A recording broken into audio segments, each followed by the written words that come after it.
Bonjour et bienvenue dans l'émission Parole de femmes. Toute cette semaine, nous allons parler des enfants, comment investir dans la vie de nos enfants. Et j'aimerais vous dire que même si vous n'êtes pas parent, cette série va vraiment vous intéresser. Si vous avez des enfants dans votre entourage, ce sera bénéfique pour vous.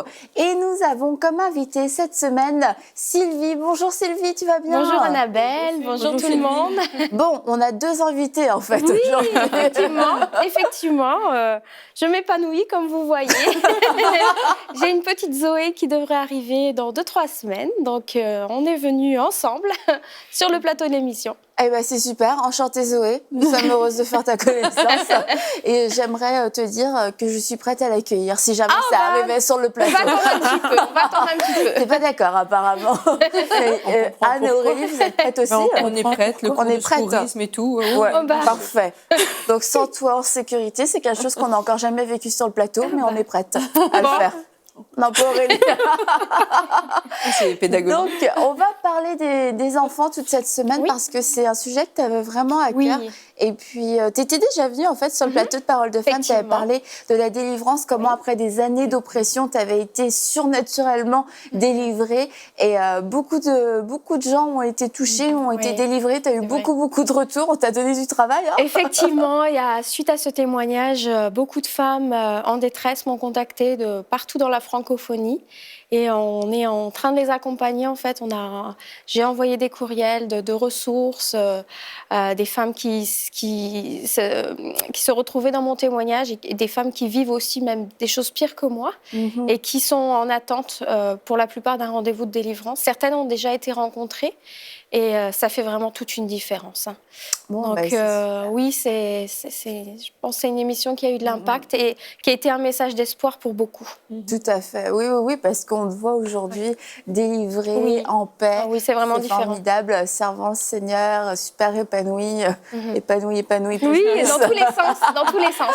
Et là, pour cette semaine, on va aller dans un registre totalement différent, comme on l'a dit. On va parler des enfants, puis c'est un sujet qui te tient vraiment à cœur. Oui, effectivement, quand tu m'as parlé de revenir dans l'émission, tout de suite, c'est ce qui est venu sur mon cœur. C'est un sujet que j'ai à cœur de vous partager depuis des semaines.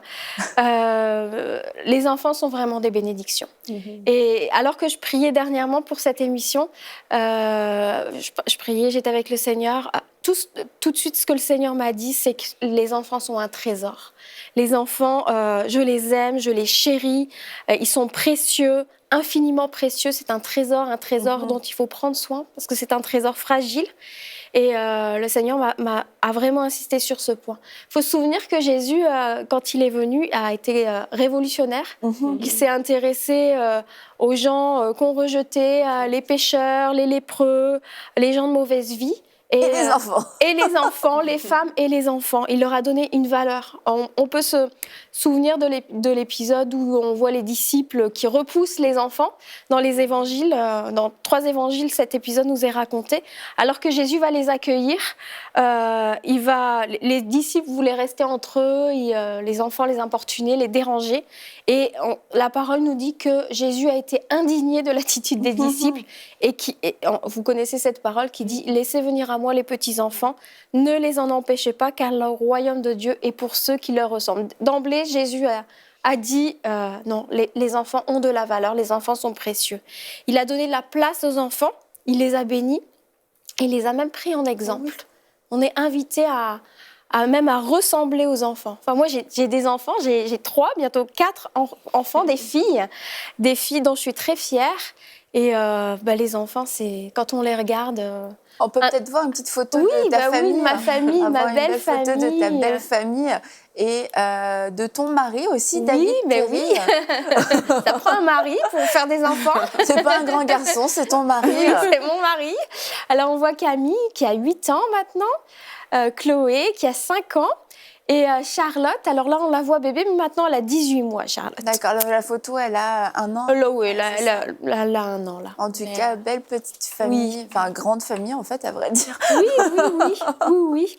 Et c'est ça, un enfant, ça aime jouer, ça aime rire, ça fait confiance aux parents, ça s'inquiète pas des choses. Un enfant, ça s'attend à ce qu'on leur donne à manger, à ce qu'ils aient des cadeaux, Un enfant, c'est naturel, ça parle spontanément, ça cherche pas à impressionner les adultes ou les autres. Ça recherche la présence de ses parents, ça aime faire des câlins. Moi, ma petite Charlotte, elle aime ça, faire des câlins. Et on est, je pense, appelés à leur ressembler, à imiter leur foi, leur simplicité, leur spontanéité, leur humilité. Moi, je sais que mes enfants m'enseignent des choses. C'est un instrument de transformation pour ma famille, pour moi-même. Et puis, on est rendu à 4 enfants. Là, ça veut dire qu'on avait vraiment besoin de transformation. Parce que Dieu se sert de nos enfants pour nous façonner, parce que les enfants nous voient et puis ils nous disent les choses. Et ça nous aide à découvrir le cœur de Dieu. C'est vraiment une source d'inspiration. Parce qu'en fait, plus je vais être une bonne maman, plus je vais aller dans la présence de Dieu, demander au Seigneur ce dont j'ai besoin, et plus je vais ressembler à Jésus, en fait. Donc, de même que le mariage, c'est une école, de même la famille, c'est une école aussi. Et bref, Jésus a vraiment accordé de la valeur aux enfants, et dans nos familles, dans nos églises, nous aussi, on doit reconnaître la valeur des enfants. Avoir le regard de Dieu sur les enfants. Ce n'est pas des demi-âmes, c'est des personnes à part entière qui peuvent vivre des choses extraordinaires, avec le Seigneur notamment. Et on en reparlera dans les émissions. Seigneur, donne-nous ton regard sur les enfants. Qu'on ne soit pas comme les disciples, bon, allez jouer là. Ne dérangez pas Jésus. C'est ça. Jésus veut être dérangé par les enfants. Et j'aime trop, moi, la suite du verset, c'est que Jésus les prit dans ses bras. Oui. C'est que Jésus les a pris, il n'a pas seulement dit laissez-les venir à moi. Il les a pris, il y a une relation, il y a eu un contact, il y a eu un échange, il y a eu un moment fort, en fait, plus fort que le reste de la foule, finalement, parce que ça ne dit pas qu'il a pris un autre monsieur sur ses genoux après et qu'il l'a béni. Non, c'est les enfants, c'est avec les enfants qu'il a fait ça, et on se dit, on a envie de vivre cette relation, et on a envie aussi de... Si Jésus l'a fait, c'est qu'il veut encore le faire aujourd'hui d'une autre façon. Certainement. Et on voit aussi ce parallèle entre les disciples qui sont là en train de faire le ministère, d'aider Jésus. Et c'est comme, on va pousser les enfants pour laisser Jésus faire ses miracles, pour pas casser l'onction, pour pas déranger le maître. Et puis, il peut y avoir aussi ce déséquilibre qu'on retrouve facilement dans l'église, dans le ministère et dans la vie familiale, où les enfants, on va leur dire, écartez-vous pour ne pas déranger. Or, la Bible nous dit, les enfants sont une récompense, les enfants sont un cadeau. Oui, c'est sûr que déjà avoir des enfants, c'est un privilège. Il y a des femmes qui souffrent de ne pas avoir des enfants, des familles, des maris aussi. C'est vraiment un cadeau de Dieu. Je voudrais vous citer ce verset dans le psaume 127 qui nous dit « Voici des fils et des filles sont un héritage de l'Éternel. Le fruit des entrailles est une récompense. Comme les flèches dans la main d'un guerrier, ainsi sont les fils de la jeunesse. Heureux l'homme qui a rempli son carquois, ils ne seront pas confus quand ils parleront avec des ennemis à la porte. » Et moi, vraiment, je peux dire que mon mari et mes filles, c'est ce que j'ai de plus précieux. Et malheureusement, dans notre société individualiste, centrée sur soi-même, sur la carrière, sur l'épanouissement personnel, des fois, on veut nous faire croire que les enfants sont un obstacle à notre bonheur ou que c'est une charge. On est dans une société où on recourt facilement à l'avortement, où on ne considère plus la valeur d'une vie humaine. Mais les enfants, ce sont des bénédictions. C'est réellement des bénédictions. Et mon mari et moi, on est dans le ministère, on est apprécié des gens, on a un ministère qui a de l'influence, tout ça. Mais réellement, ce qu'on a de plus précieux là, c'est pas notre ministère ou ce qu'on peut, c'est vraiment notre famille, notre mariage. Et je peux dire que notre but à tous les deux, à David et moi, c'est d'être un couple en santé, de plus en plus être en santé, d'être une famille en santé. Parce qu'en fait, ce qui nous rend heureux, c'est notre communion avec Dieu, puis notre famille en fait. On est des gens normaux, comme tout le monde, et on a besoin de prendre soin de notre famille. Moi, je me souviens d'avoir parlé avec une femme de pasteur qui était frustrée de pas de pas faire le ministère comme elle le voulait parce qu'elle sentait que ses enfants étaient une charge et elle voulait suivre son mari, tout ça. J'aimerais dire qu'il y a des saisons dans la vie. Hein. On n'aura pas toujours l'occasion on aura toujours l'occasion plutôt de participer à des réunions, de prêcher, de conduire la louange. Tandis que nos enfants, on ne les aura pas toujours. Ils vont grandir. Et notre responsabilité, c'est vraiment de s'en occuper, de prendre soin d'eux, d'investir dans leur vie. Moi, pour ma part, je peux faire part de mon témoignage personnel. Mon mari et moi, on était très vite, on sentait l'appel de Dieu sur nos vies. À un moment même, alors qu'on était jeunes mariés, on était prêts à ne pas avoir d'enfants. On était un peu... nous aussi, on a vécu ça. Une mauvaise conception, parce que Dieu ne nous demandait pas ça du tout. Heureusement, on a évolué, merci Seigneur. Vous avez bien évolué. Oui, tu vois ça, on a rattrapé. On a rattrapé. Extrême. Et on a eu Camille et Chloé, et puis on s'était dit, on va arrêter. On va arrêter, c'est bien. On a le ministère, on a les enfants, on gère, là, tout ça va. Mais c'était pas une bonne conception non plus. Moi, je voulais bien faire les choses. Je me dis, je vais pas en avoir beaucoup, mais je vais juste en avoir 2. Et je connais une dame, par exemple, elle a juste eu un seul enfant parce qu'elle considérait que le fait d'avoir plusieurs enfants et le ministère, c'était incompatible. Mais finalement, Dieu a changé nos plans, il a travaillé nos cœurs. On voulait peut-être aller jusqu'au 3, mais en même temps, à chaque fois, on se dit, non, on va rester jusque-là. Et puis, tranquillement, le Seigneur a travaillé nos cœurs. Moi, je me souviens d'une dame qui m'avait dit, mais même dans l'aspect de la maternité, tout ça, il faut demander au Seigneur, Seigneur, qu'est-ce que tu veux pour moi? C'est quoi ton plan pour notre vie? Et moi, j'ai à cœur de faire la volonté de Dieu dans ma vie. Et je me suis dit, ce domaine-là de ma vie, la maternité, le fait d'avoir des enfants, je ne l'ai pas soumis à Dieu. Puis ça m'a interpellée. Et puis, on a été, un moment aussi, il y a eu un frère de notre église, une personne de notre église qui a une vision, qui nous a vus avec 3 enfants, en fait. Et à partir de là, mon mari et moi, on s'est placés devant Dieu. On s'est dit, Seigneur, je ne veux pas avoir cette chasse gardée, là, où ce côté un peu féministe, où c'est moi qui décide. Seigneur, c'est quoi ton désir? C'est quoi ta volonté? Et réellement, le Seigneur nous a parlé, il nous a dit, vraiment, avoir des enfants, c'est une bénédiction. Je vous encourage à avoir un 3e enfant. À l'époque, il était question de Charlotte. On a fait confiance, en fait. Le Seigneur ne nous a rien imposé, il nous a laissé libres, mais il nous a dit simplement, avoir un enfant supplémentaire, ce serait une source de bénédiction pour eux. Et ça a été le cas? Complètement. Complètement. Charlotte, c'est une enfant incroyable. C'est une source de joie. Elle nous apporte tellement. Et on ne pourrait plus faire sans aujourd'hui, quoi. Et on a fait confiance au Seigneur et le Seigneur a changé tellement nos enfants. Je peux dire aujourd'hui que vraiment, mes enfants, mes filles, c'est ma fierté. Je suis une maman qui est épanouie. Et j'ai compris que mon premier ministère, c'était mes enfants. Il y a des saisons dans la vie, comme je le disais tout à l'heure.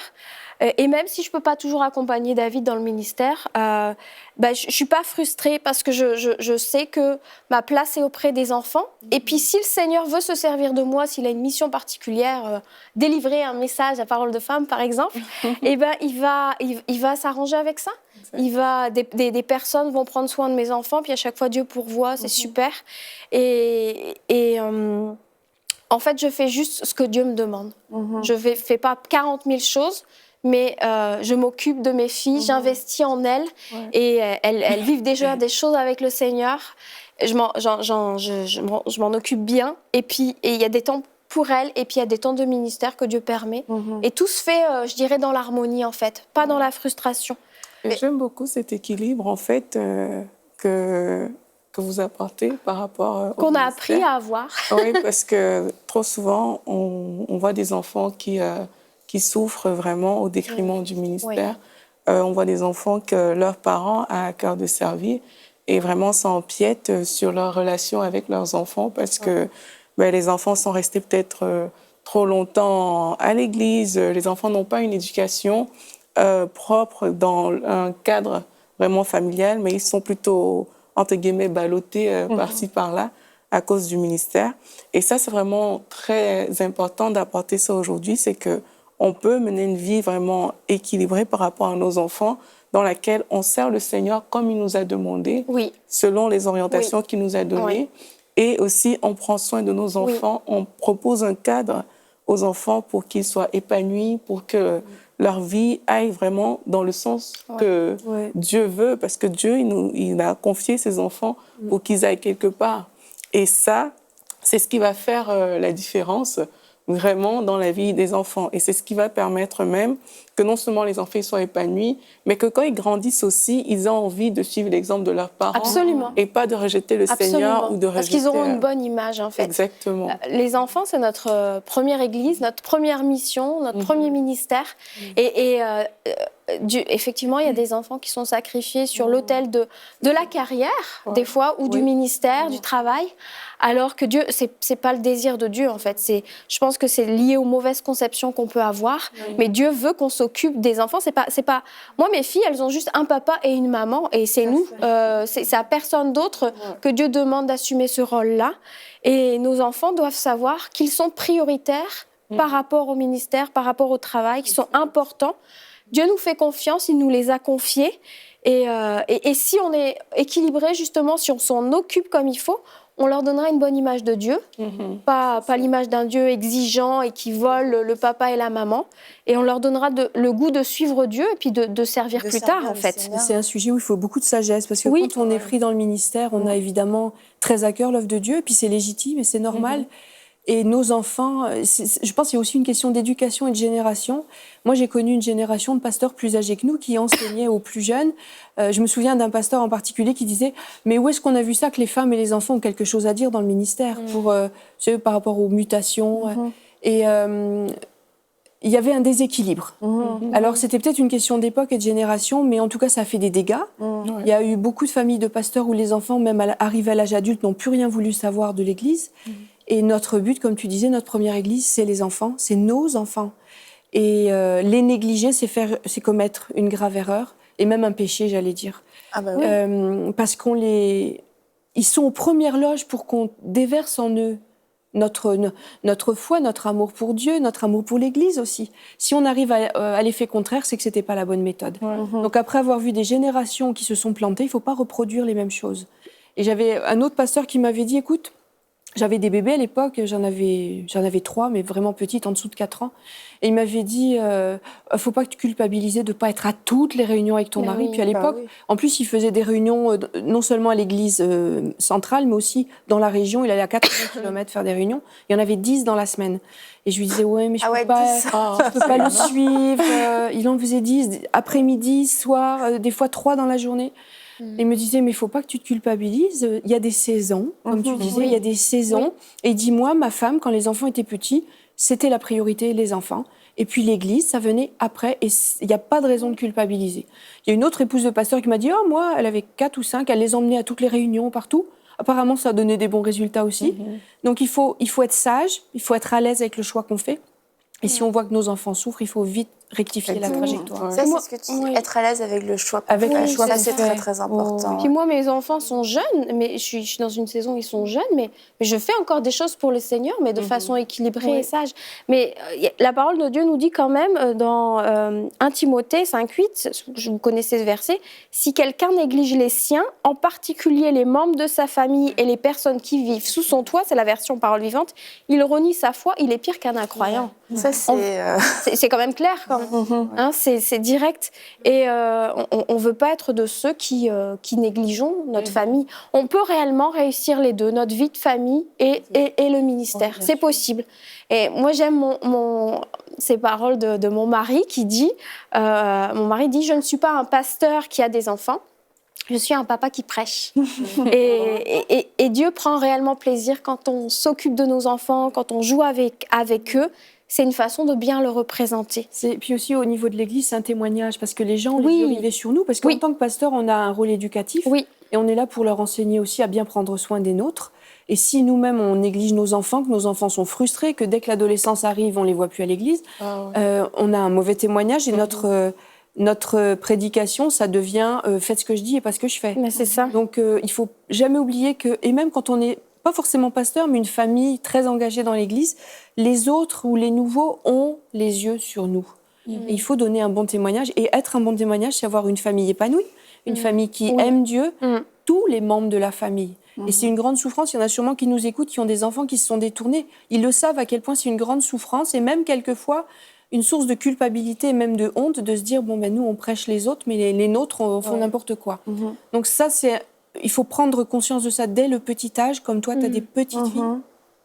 Et il faut pas se tromper de cap parce que nos enfants c'est la priorité. Et puis en plus maintenant avec tout ce qui est jeux électroniques, tablettes, téléphones, on peut amener les enfants dans une réunion et ils vont être tranquilles parce qu'ils vont s'occuper. Mais tu dis, ils s'occupent à jouer, à faire je sais pas quoi.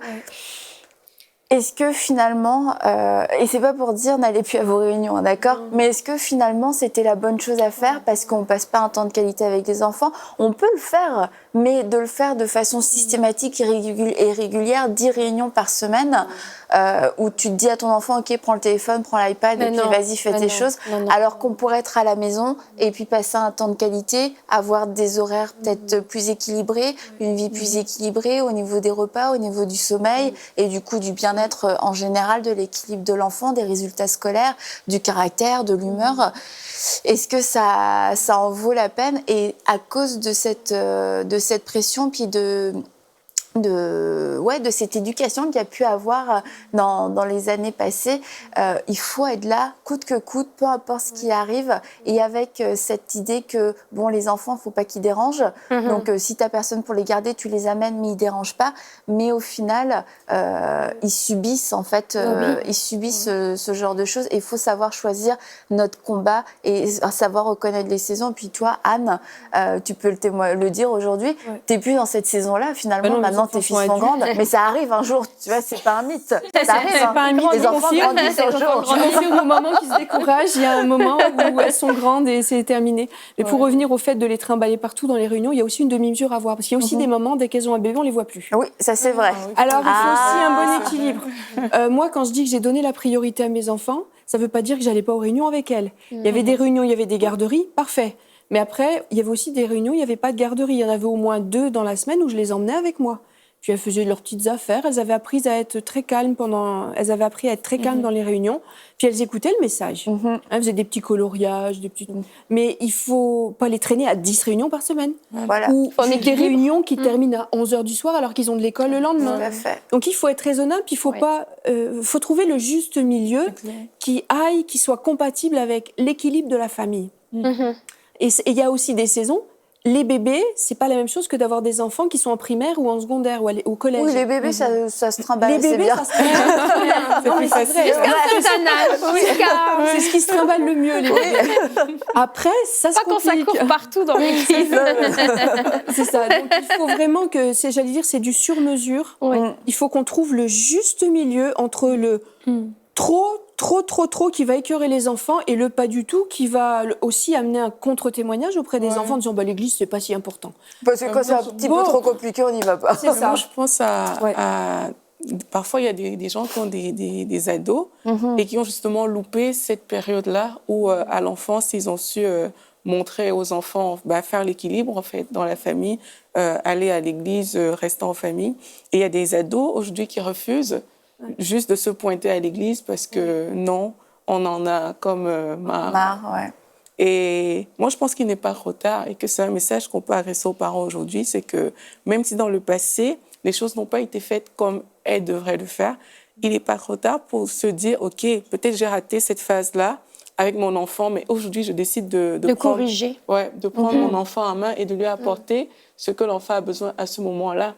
Je le dis parce que moi, je connais des cas vraiment où les ados sont comme on ne veut plus en entendre parler. C'est parce que les parents, ils n'ont pas su le faire et c'est encore le temps, même si, comme on a dit... Il n'est jamais trop tard pour faire le bien. Le ministère peut te prendre du temps aujourd'hui, mais il y a un temps que peut-être tu n'as pas pris avant, qu'il faut prendre maintenant et présenter ça au Seigneur, que voilà, Seigneur, tu m'amènes, mon premier ministère, c'est mon enfant, mais je veux le faire et j'y arriverai avec toi. Et moi, je voudrais vraiment dire aussi, il y a des fois, il y a des périodes de ministère assez intenses, où des fois, il y a des semaines de conférences, ceci, cela, où on va être peut-être moins présent à la maison, mais il va falloir compenser après, par des temps de qualité, où on va faire des choses spéciales avec les enfants.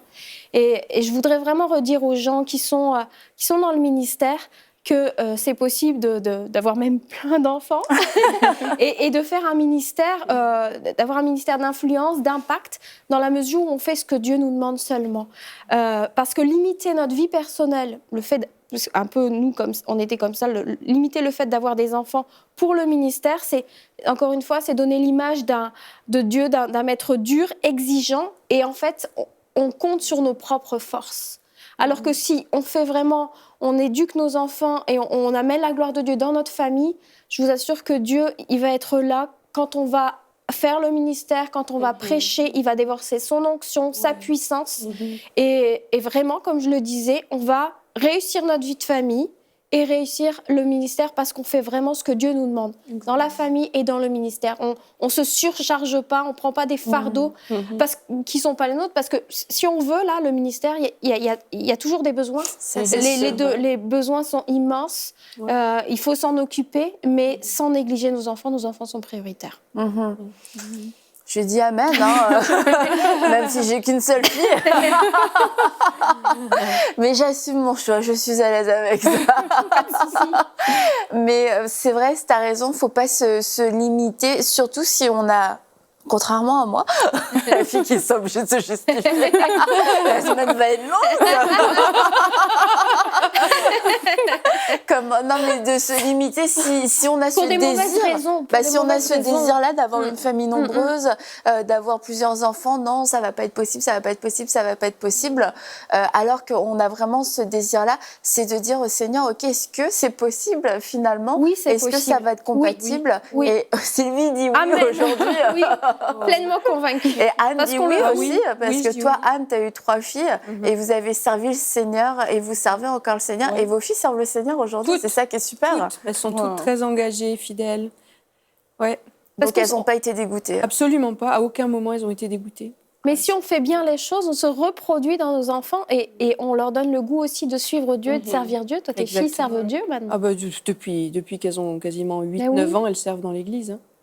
Ah ouais. En tout cas, je vais vous encourager à prendre cet avertissement qui vient vraiment du Seigneur, de prendre soin de votre famille, prendre soin de vos enfants, parce que la Bible dit que si on ne le fait pas, on est pire qu'un infidèle. Donc c'est pas juste une théorie de grand-mère, des paroles de petites mamans qui veulent protéger leur famille. Non, c'est vraiment biblique. C'est ce que Dieu pense de la famille. Prenez soin de votre famille, prenez soin de vos enfants. Ils vous ont été donnés, ils vous ont été prêtés par Dieu lui-même. C'est un trésor qu'il a mis entre vos mains, non pas pour que vous le négligiez. Il n'a pas dit je vous donne le ministère, je vous donne les enfants, faites un choix. Il a dit je vous donne les deux. Donc vous pouvez trouver un équilibre, et si vous aimez vos enfants, cherchez la face de Dieu pour demander au Seigneur comment dégager du temps, comment prendre du temps. Et comme Sylvie et comme tout le monde l'a dit, en fait, il n'est pas trop tard pour le faire, même si ça a mal commencé. Vous pouvez aujourd'hui complètement changer la dynamique de votre famille, la façon de faire, votre façon d'agencer votre quotidien. C'est possible. Donc, aimez vos enfants d'une façon vraiment tangible, dont ils puissent se rappeler. Et on se retrouve demain pour une prochaine émission de Paroles de Femmes. Retrouvez toutes les émissions de Paroles de Femmes en intégralité sur www.emcitv.com. Cette émission a pu être réalisée grâce au précieux soutien des partenaires d'Enseignement Canal International. Retrouvez tous nos programmes sur emcitv.com.